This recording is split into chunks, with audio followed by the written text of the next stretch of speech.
No início do século XXI, o mundo acordou diferente. No início do século XXI, o mundo acordou diferente.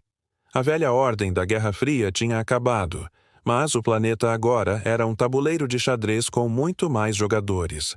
Potências tradicionais como Estados Unidos e China se enfrentavam. A União Europeia tentava encontrar seu rumo, mas, entre eles, um novo tipo de força começou a emergir. Países com peso para influenciar o mundo, mas que ainda lutavam contra seus próprios desafios internos.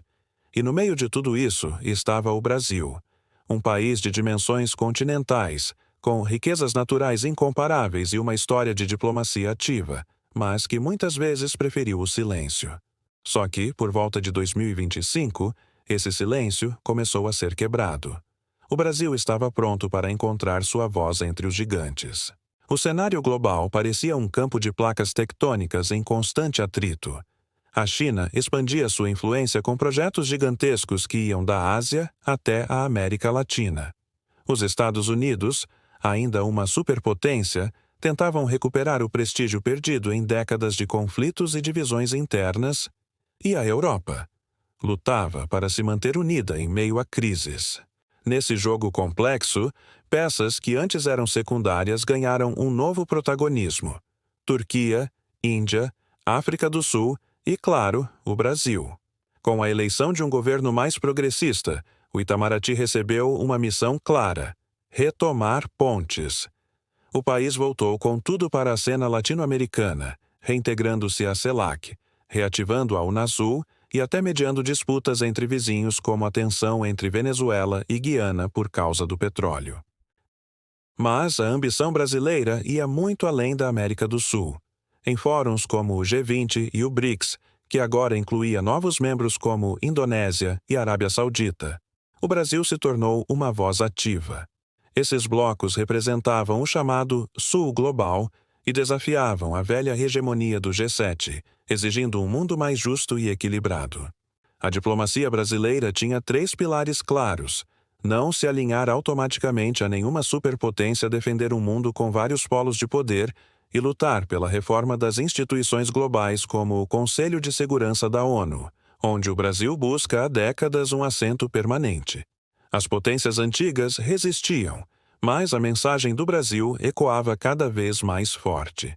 Enquanto a geopolítica se reconfigurava, uma nova Guerra Fria surgiu. Mas, desta vez, o campo de batalha era o próprio planeta. A crise climática. Os desastres naturais se tornaram mais frequentes e intensos, e o mundo inteiro se voltou para o Brasil, guardião da maior floresta tropical do mundo, a Amazônia. A pressão internacional era enorme. Países ricos ofereciam dinheiro, ONGs exigiam metas rígidas. A resposta brasileira foi ousada. Em vez de apenas proteger, o governo propôs transformar a Amazônia em um centro mundial de bioeconomia. A ideia era unir preservação ambiental com desenvolvimento social para as milhões de pessoas que vivem na região. O Fundo Amazônia foi reativado, recebendo investimentos não só da Europa, mas até da China. Mas o recado era claro, e o chanceler brasileiro repetia em todos os cantos: a Amazônia tem dono. Era uma mensagem direta para quem sonhava em internacionalizar a floresta. Ao mesmo tempo, o Brasil começou a correr atrás do prejuízo tecnológico. Firmou parcerias para produzir energia limpa, como o hidrogênio verde, e para dominar a cadeia produtiva do lítio, o mineral essencial para as baterias dos carros elétricos. Deixando de ser apenas um exportador de matéria-prima, o país se posicionava para ser um protagonista na transição energética global. Longe daqui, a guerra na Europa entre Rússia e Ucrânia ainda se arrastava, num ciclo de tréguas frágeis e novos conflitos. O Brasil manteve uma posição de neutralidade ativa, condenou a invasão, mas insistiu que a única saída era a negociação e a paz. Essa postura gerou críticas no Ocidente, mas fortaleceu o respeito pelo Brasil no Sul global, que via no país uma voz independente. Do outro lado do mundo, no Mar do Sul da China, a tensão entre China e Taiwan deixava o planeta em alerta. Os Estados Unidos apoiavam Taiwan, enquanto Pequim endurecia o discurso. No meio dessa briga de gigantes, o Brasil defendia o diálogo e o respeito às leis internacionais, sem tomar partido. Essa posição de equilíbrio abriu um espaço único para o país, o de mediador. Em conferências da ONU, a diplomacia brasileira propôs iniciativas de diálogo e chegou a sediar um encontro sobre o clima que reuniu, pela primeira vez em anos, líderes dos Iwatikos, China e Rússia na mesma mesa. Mas a verdadeira moeda de influência no século XXI continua sendo o comércio. E nisso, o Brasil soube jogar como poucos. O país diversificou seus parceiros comerciais como nunca.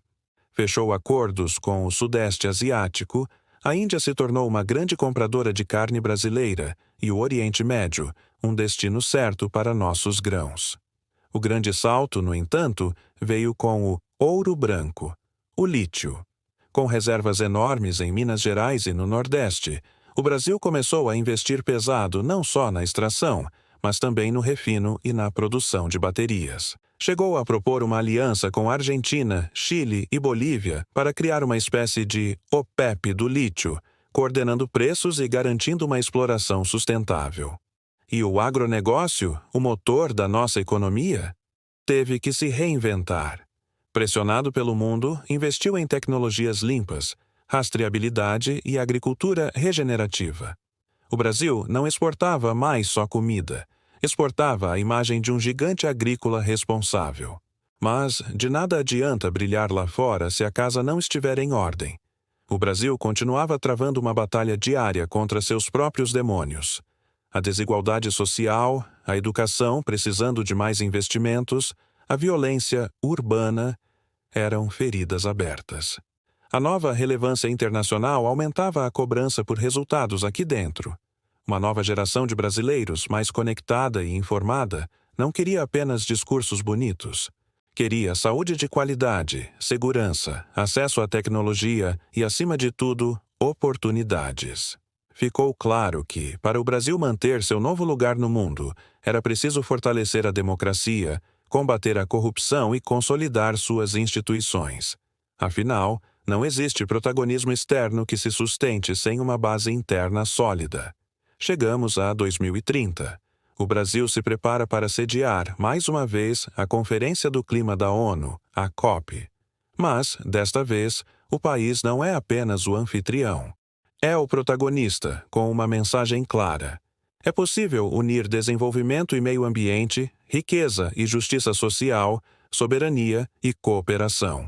No discurso de abertura, o presidente brasileiro olha para os líderes mundiais e diz: o Brasil não é mais o país do futuro.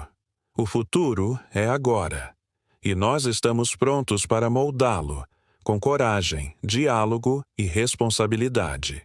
E na plateia, representantes de todos os continentes aplaudem. Não era apenas um discurso, era a constatação de que o mundo havia mudado. E o Brasil finalmente tinha encontrado a sua voz, uma voz firme, serena e respeitada entre os gigantes. Obrigado por assistir até aqui. Se você gostou de imaginar esse futuro para o nosso país, não se esqueça de deixar o seu like, se inscrever no canal e ativar o sininho para não perder os próximos vídeos. Até a próxima!